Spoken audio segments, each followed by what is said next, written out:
Hello, dear listeners, and welcome to the VVA Podcast. My name is Layla Oresme. And I'm Christina Tumino.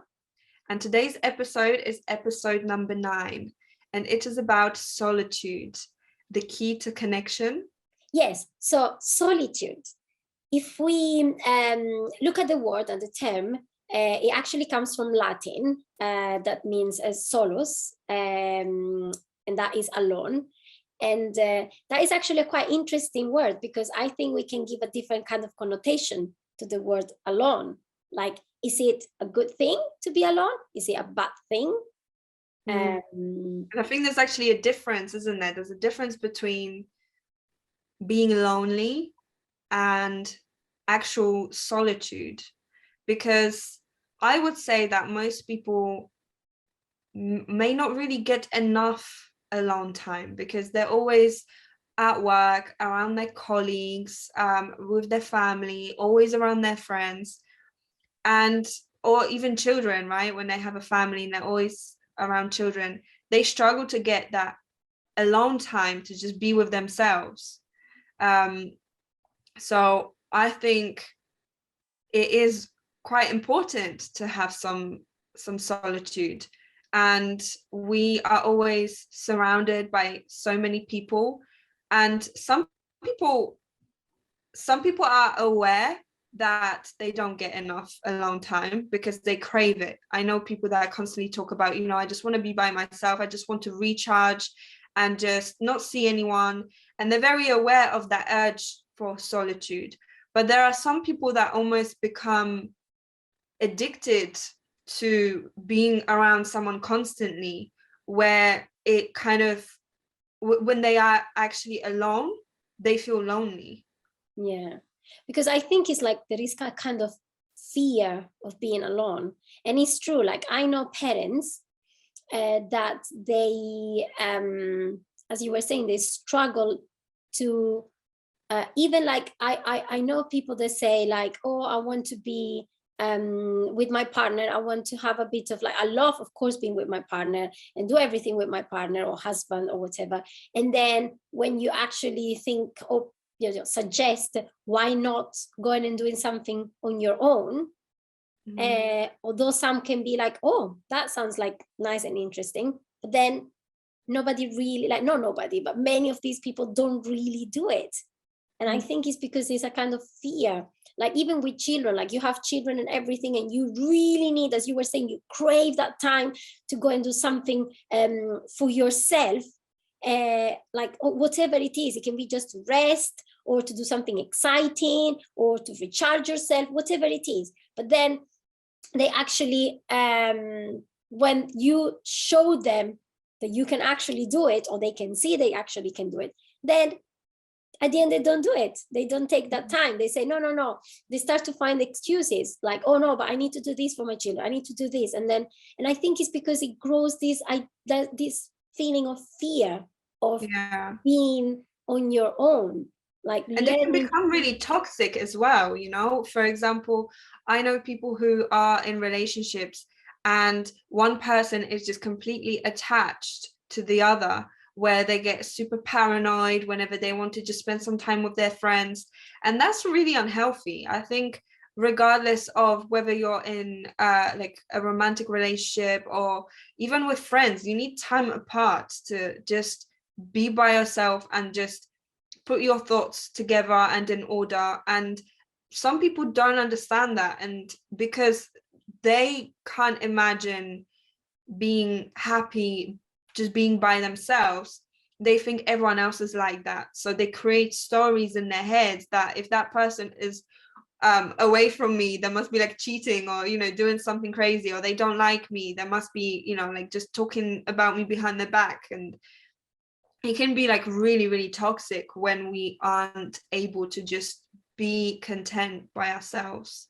And some people see us a bit of crazy sometimes. Like I remember, I don't know, 4 or 5 years ago, I've been with my husband for many years, and I remember I always do everything with him. And a few years ago, I was in a period of I needed to have a bit of more time for me, and and slow down with things. And I started to see things differently. And I said, you know what? I haven't been on my own, doing a holiday on my own for a long time. And it's not because I don't love you or because it's a crisis, because I need to spend time on my own.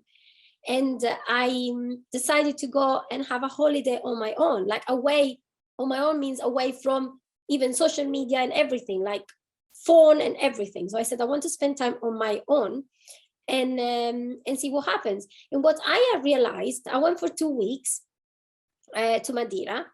And what I realized is that you actually need to choose things for yourself. It's like you start to need to be more, take responsibility for certain things, because it's just you who's choosing what to do that day. So you wake up in the morning and you need to think, oh, I need to decide, what do I want to do? And I know in some, I mean, it's exciting, it's amazing, but when you're not used to this, because normally you choose always like with your husband or your partner or with somebody else, or your choices depend on the people around you, then you start to don't choose because for something that you need, but for what people need. And I know it sounds silly, but it's so like, wow. I remember what people think you need, where they will never really know what you truly need. So if you just let others to make decisions for you. And I think there's also, that happens when people go to advice to friends, and friends might give them like a kind of biased opinion, because they're just, you know, they will kind of react based on their own personal experiences. So they might give an advice that's not necessarily good for that person, but what has worked for them, which might not really work for the other. And I can relate, because I moved to London by myself and I didn't really know anyone here, you know, and it was just, you know, it was definitely an interesting experience to live in a big city where you really don't know anyone. And then it's kind of a thing where unless you kind of grow up in London, it's like, in a way, you're always kind of alone, because even when you go and see friends, they live like, you know, an hour away, and everyone's always busy working, so you only get to see them maybe like once a week. So you learn how to just be by yourself and just get on with your own life. But I think that's very good for personal growth, because it forces you to, like you say, be more accountable for everything you do and just learn how to be self-sufficient.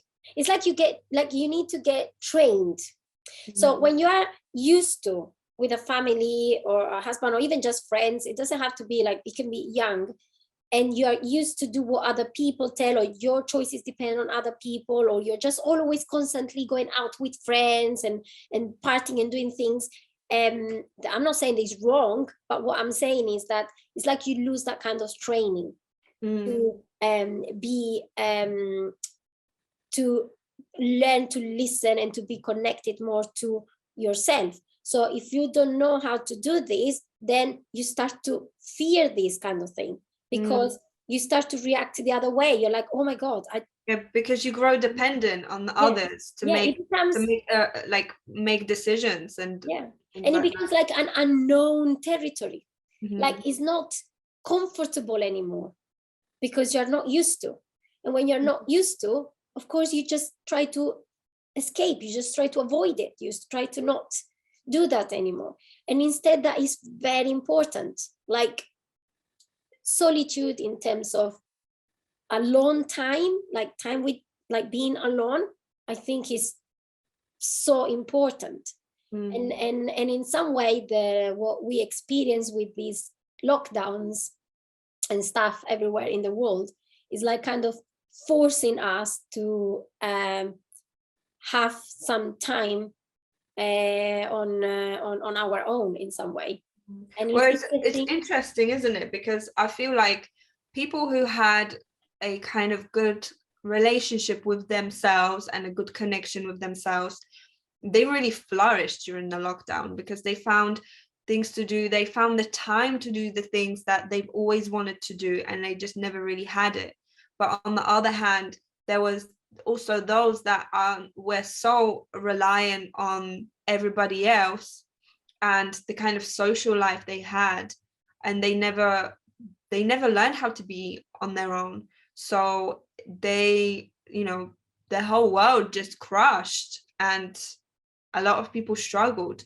And obviously there was the flip side to the whole thing, where people are actually stuck in a house with their family, which could be toxic, or maybe, you know, flatmates and things like that could also get too much. So some people actually didn't get enough alone time. So that was actually, because that's why it's so important, this alone time, because if your life, like the situation, the circumstances in when you live, if you don't get time alone time, you're not able to see, you're not able to stop and see what's going on around you. You're just kind of going in a rolling thing, like moving, like reacting to whatever is going around you without really stopping to look at what's going on. So what happened during lockdown, I think, is that the situations were more or less there for everyone. It didn't really change much, but that was a time where you had to stop and look around. So if you actually didn't really have time to stop for a long time, it's like you were going through all the consequences all of a sudden of everything that you didn't look at for so long. So if in the family things were not really going in a certain way, you were forced to deal with it, like to stop and understand what doesn't work, why it works, or what do you need to do, or what do you need to change, or whatever. And or if you were not happy about something about yourself, that was the moment that you got worse. Because even in the same conditions of a person that had time, no, so you say I have more time because I'm at home and I'm in I don't know, how do you call it, furlough or whatever, then how are you going to use, what's your approach, how are you going to use that time? So the people that were well within themselves and were able to in some way to connect and have that alone time, that time of solitude, then those are the ones that you were saying that flourished, because that was an opportunity, that was used as an opportunity to do anything. You didn't have to do more, you just had time to do what you needed to do, maybe to just stop and relax and listen or enjoy something or whatever. But if you were on the other side, the same time, if you were not happy with certain things, that was the time to feel even more lonely.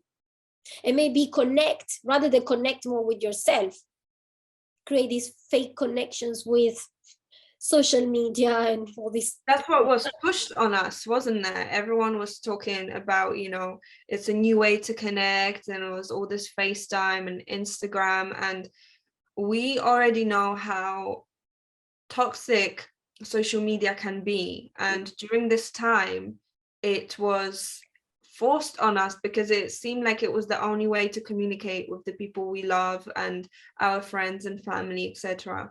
So it was just forced onto us. So not only were we, you know, forced to be in an environment that we aren't really used to. I mean, obviously our house, we are kind of used to them, but I mean, being there all the time and not being able to leave, that is not a situation that is normal for us. And then on top of it, you know, it seemed like a lot of us were always on our phones, and this kind of fake connection was advertised to us, that this is the way, that, you know, this is the new way of the new life, right? The new normal. This is how we're going to communicate now. So now we have things like metaverse and all this crazy stuff where it's literally a whole new world created virtually, and this is the place that we are supposed to be now attending as if it's normal life, as if it's the real place to connect with people. And of course it is not, because you cannot connect with anyone online to the level that you can in person. There is, I mean, someone's energy is so much more powerful when they are with you. And it's nothing woo-woo, it's real. Yeah. And even things like the small delays in our conversation right now, they affect how we communicate. They affect how we perceive the whole conversation and how we understand things. So it's all very subliminal, and we may not be aware of it consciously, but subconsciously these things really affect us. So there is no way that being in a virtual environment with other people as some kind of avatar is going to be the same or even better, as some might believe, as real life. No. And as well, the fact that you are connecting, like when you are in real life, you can be in front of a certain number of people, normally speaking, of course. So you can be relate or have a relationship or talk or communicate with one person, with a small group of people, with a large group of people, and your behavior and perception of the other person, and seeing the kind of the reality, because you are present both in that place, so you can just see, you can sense, you can smell, you can observe the body language, like verbal and non-verbal communication. You can see the whole thing is completely different than being in social media, where you are exposed to a huge number of people. And of course your behavior changes when you normally, of course, we want to be likable, we want to like that's normal, that's part of human nature, that's what we normally try to do, although doesn't mean it's completely right, because we need to be more ourselves rather than being focused on like other people, being liked by other people. But what happens is that the dynamics are completely different when you are in front of a huge amount of people that physically you couldn't even be ready to be in front of, like physically is not even possible. So potentially, like psychologically speaking, is a completely way of communicating, and the way that your behavior changes a lot. And that's why there's even more need and urge to be something that you're not really in some way. Like you need to be perfect, you need to be this idea, and that is so bad, especially for young people, that they don't know any different. That is a huge problem, because then they learn this kind of, they are exposed to these kind of dynamics and behaviors that at so early ages. So then they don't really recognize and understand, and haven't even developed the skills to communicate in the real world. And that is bad, because if you are not able to, like, if that's the kind of communication you get with external, with people, I cannot even imagine what kind of communication do you have with your own self. Like, exactly. And I think it's really, communicating with others is something we have to learn. And if we are only taught with things like social media, then we are never going to learn how to communicate clearly and more personally in real life, because it's a skill that must be learned. And there are a lot of people that struggle with basic, social situations, but yet they might be, Instagram famous, and they have thousands of people liking and commenting on their stuff, but in real life it's like they are socially crippled. And as well, when you're on social media, how many times, like, I've seen so many that people that go and write whatever they think, especially bad things, and start to be quite aggressive in the way they talk and the words they use, they would never ever use if they have like face-to-face communication. Never. Because social media is like, it's another world, and it's quite like, well, I don't know that person, who cares, I can hurt their feelings. I'm not saying that you cannot do that face-to-face, but when then you are face-to-face, things change. And there is a reason. It's not just because, there is a reason why we behave differently when you have the person in front of you. It's like your reputation changes. Like the whole thing changes when you are in front of the person physically. Of course. And on online is completely different. And some people can get used to this, I would say, a bit coward way to just decide to cancel somebody if they don't like what you say. And that's not real life. That's not the way it works. There's people that don't like what you do, and and that's okay. Maybe you just really cannot have like you can still live in the same town and see them and just say hello, but you don't have to deepen your relationship with that person. Or maybe you can learn instead from their way of thinking and be more constructive. Like, but you don't just cancel a person. Like that doesn't. And it's a bit scary how this can actually affect someone's real life job. There has been, I know a few people that have been cancelled on social media, and they couldn't get hired because people from online would start calling the person that has hired them and saying, we are going to boycott your company if you don't fire this person. Mm-hmm. So it's really interesting how social media has become such a strong and powerful force that it almost overtakes our real life. No one cares what you are in reality, so long as your social media presence is. Yeah, and you know what I found almost kind of it's like a paradox almost. You are connected with so many people, but you're actually alone in that moment. You are on your own. You are in front of a thing, and you are on your own. And as soon as the light is off, like the screen is off, you are on your own.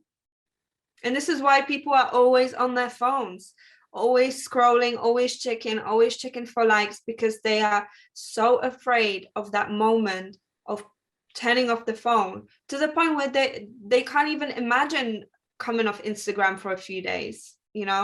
I've tried to make it quite a regular thing. I think we spoke about it on one of the previous episodes, where I've done a whole month without Instagram. I haven't logged in, and I felt amazing afterwards. I really felt great. I felt so much less anxiety. I felt so much better about myself. I loved my life. Yeah. And then when I go back, it slowly started to become more and more addictive. It's very hard to kind of keep it, just stay away from it. Yeah, because that's the thing, because there are other components as well that kind of create that kind of addiction, because there are, on purpose, there are things that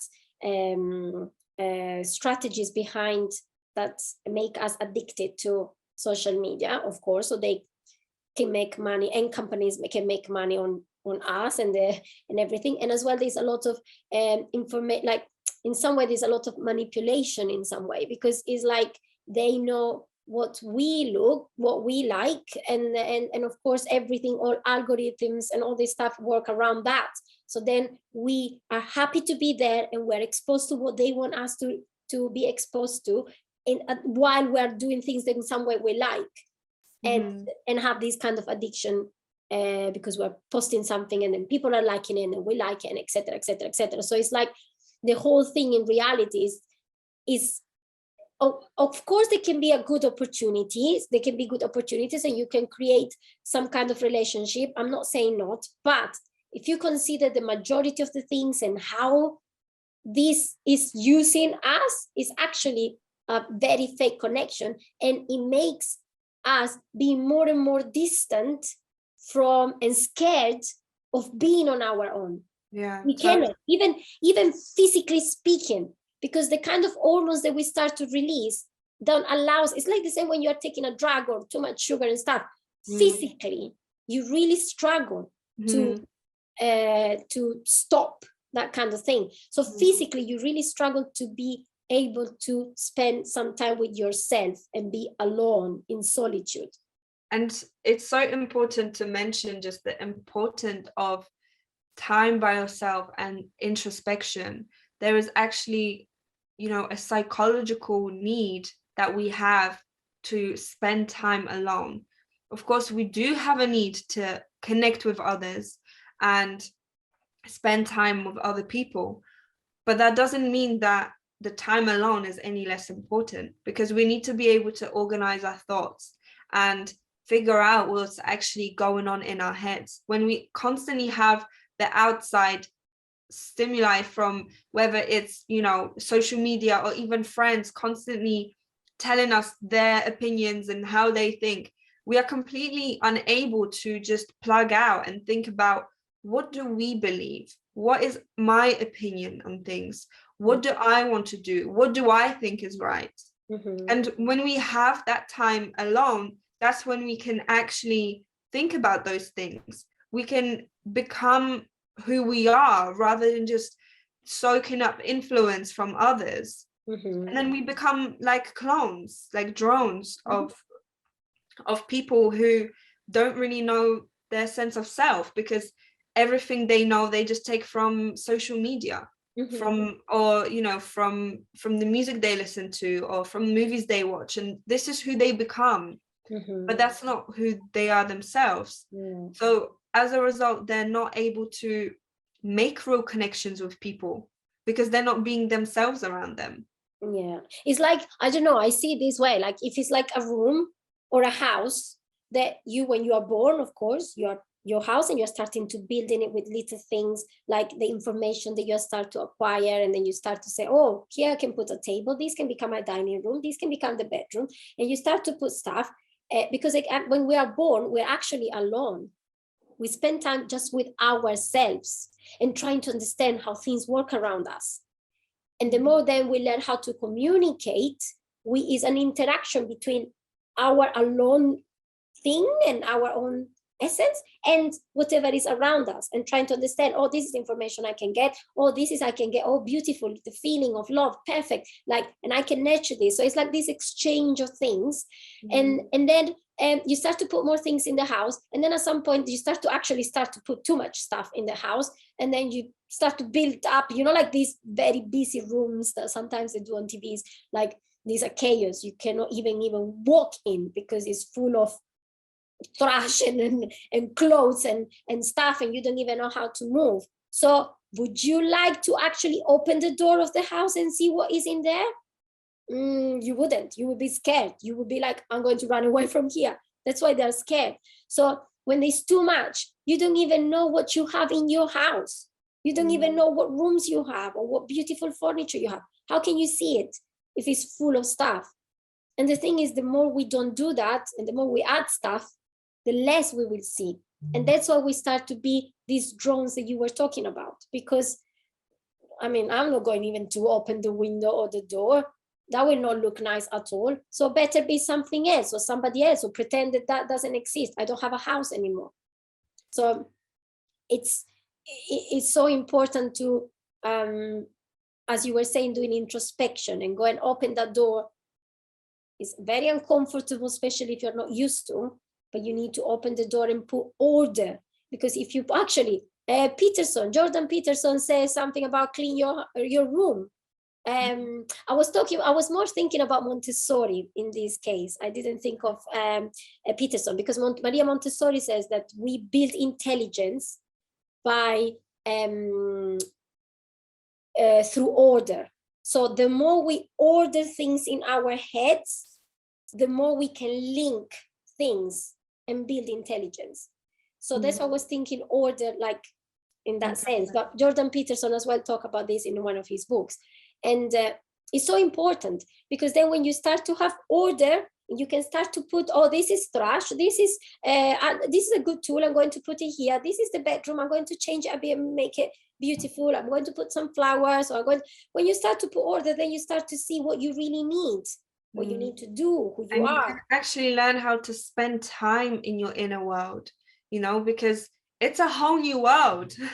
It really is. And if it's we have all this trash in there, and we can't even move around and even move our feet in it, then there is no way we can actually enjoy it and explore it. And there is so much in there to know and to explore.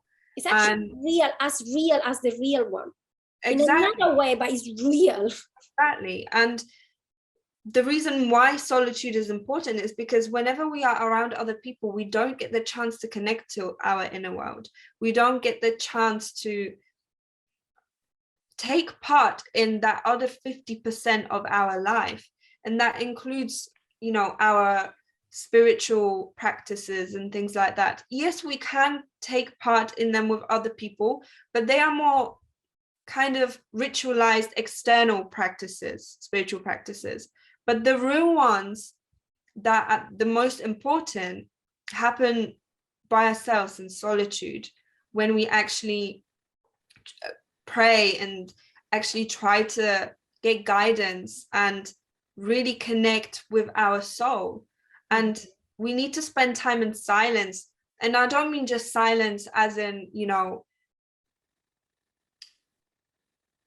just stuff we hear with our ears, but I mean just total silence, away from everything, away from the influence, away from the noise from the computers, and just being in this complete silence so that we can learn to listen with our inner ears. Because everyone always talks about the inner eye and this and that, but we have inner ears too. And we need to develop them. And when we are constantly getting the stimuli from our environment, it's, you know, it's all noise. We can't hear anything. I love what you said about the inner ears, because it's true. It's like, it's, as you said, it's noise, or, you know, these clothes in the house or whatever. Is we need to learn to listen through all the noise that comes from anything else around us, and the movie and work and family, and this is, and my children are asking for this, and so it creates so much noise. And if you have so much noise in your head, then you're not able to listen. So that's important to develop those, as you said beautifully, inner ears. So then you can learn and train them. You need to train them. Yeah, totally. Be able to go through all the noise. And because as well, when you create a good, strong relationship with yourself, because that's what you do when you do introspection and the inner work and etc., then your relationships become more meaningful. You start to understand who are the people that actually you need to have next to you, and they can support you, and they're actually good for your growth, and the people that are actually not that good, and you need to put them a bit more aside, because, or maybe completely like not have much to do with them, because they can be very toxic and they actually drag you down. So, and on the other hand, sorry to break you, but you can also understand other people better, because when you're not constantly, it's like when you don't have this noise, you can actually hear the other person and hear what they're saying and what they're actually trying to tell you, rather than what you think they're telling you because of all the things that you've heard in the past. So you can actually really connect with others because you can really hear them and you can really express yourself. You can even learn how to follow your voice in terms and wisdom. You grow actually your wisdom, because you start to start to think as well for yourself. Because when you start to listen to that voice inside and understand and create that better connection with you, then you start to see things more clearly and distinguish what is real from what is not real, what is actually rubbish from what is the truth.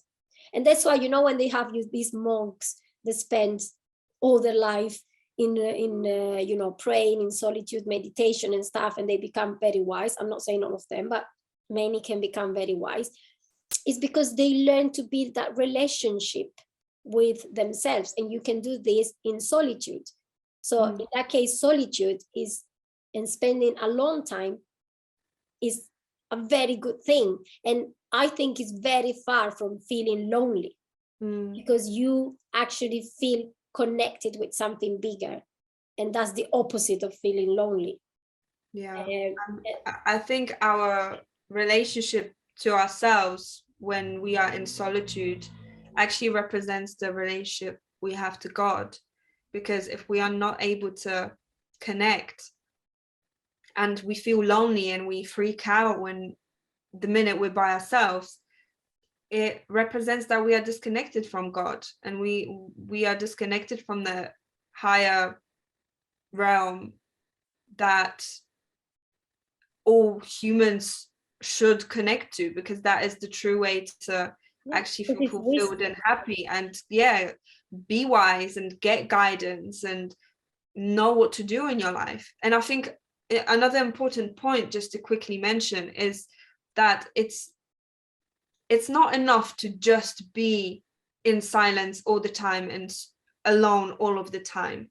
We do still have to engage in the world, but we need to use the silence as a tool to recharge and reconnect, because whenever we go into the world, our energy gets drained because we need to use that energy to do certain things. But then we always have to come back and connect to God and our soul and recharge. And that enables us to keep going. And when we don't do that, that's when we burn out. That's when a lot of stress happens. We make mistakes. And, you know, we get to the point where it's like, wow, this is too much. And if we have this kind of regular practice of going into the world and then coming back into ourselves, it creates this good dynamic for us to be sustainable with what we do. I think it's not just even a matter of recharge. I think it's a matter of having clarity. Mm-hmm. Because then when you have clarity, then you understand what to do. It's like, I don't know, this happens sometimes. This is a practice we have with my husband, that if, like, for instance, you're arguing, you're having this, I was starting an argument. If you allow that emotion in that moment to carry on, and lead the whole thing, you end up, I don't know, having a big argument, or you can end up in many ways. I mean, some people can become even very aggressive. I don't know. There can be different kinds of things, or you can even split up, or you can say very bad things and hurt the other person. What happens if you actually stop? Like when you're starting the argument, you stop and you say, hold on a second. You stop all of a sudden for whatever reason, and you need to take a bit of time on your own, not having the argument, like few minutes of time. You can realize so much. And then in that case, you can have more clarity, and then at least you can be in control. And then in that case, the emotion will not lead, but you are the one leading, and the whole argument can become a constructive thing. Like, because it can be about, okay, this is what I don't like, I'm not happy about this, or this is what I thought, oh, I'm sorry, or whatever, or you can deal with it differently. And that's why that moment of solitude, in terms of being alone and stop, so then you can think, you can go a bit deeper, that can make a big difference in just an argument that you are having with another person. Can you imagine when you do this as a practice in your life, to stop and understand and have the good balance? And I believe we're all different, we're all unique. So there are some people that might enjoy having more time, alone time, and have more benefit from it.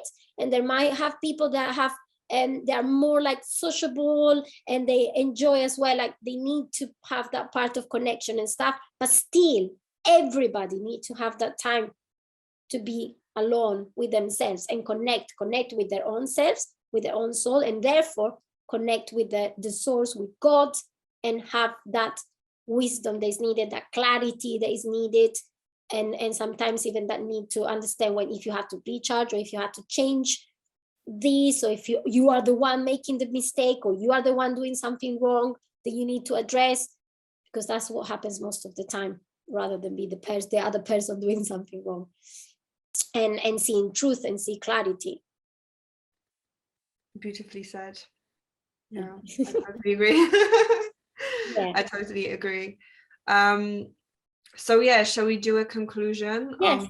At this point? So we were talking about, first of all, to not confuse solitude with loneliness, because they are two different things, and solitude should actually be embraced and used as a tool, and it should be an important part of everyone's lifestyle, in different degrees for different people, but definitely some amount of it is essential.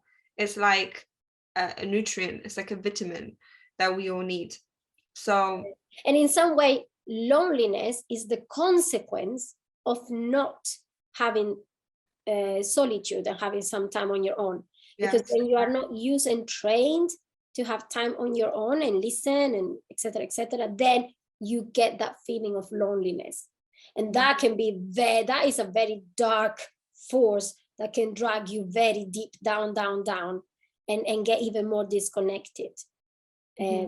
So as a good practice would be to learn how to be more in silence, meditate, doing introspection, learn to understand what are your negative aspects, how to work on them. Numerology can help a lot in that sense. Prayer as well. Yeah. And doing prayer, doing like inner like meditations, and you can go as deep as you can, as far as you're really willing to do that. We have actually both recorded a meditation that has originally been done by Arthur Norris, and it is on Richard Abbot's SoundCloud, so we're going to link it below. There are 2 different versions. There is one in Spanish and Italian, Polish and English. So and you can listen and learn to get into a new journey as well. There are other kinds of meditations there as well, to learn how to be more in control as well with like your emotional side, or to get more in contact as well with like your inner sun, let's say, or with your mental, like be more have more clarity of thought and be able to focus better. Like there are so many as well there that I used as well in the past, and they're all great. They're all definitely worth doing, even if in the beginning you don't really understand what they're about. Just keep doing them, and they'll expand your mind, and you will see your mind and your soul for sure. It's true. It's something that you see. I know they were used nowadays to have results now straight away, and if it doesn't happen, that means it doesn't work. With this kind of work, is the opposite. Like, you need to be consistent, you need to work on it, and then things start to happen and show up, and your life starts to get better. But like really better, like things start completely to change, but slowly, and you need to work on it, and that's the best way to grow. In reality, in the long term, that's the best, because it makes you strong in any aspect, to be honest. So I hope you find you listeners found this episode interesting, and I think to now switch off the phone and go and find some time for you alone. But please comment below or share if you liked it. And we'll see you in the next episode. See you. Bye. Bye.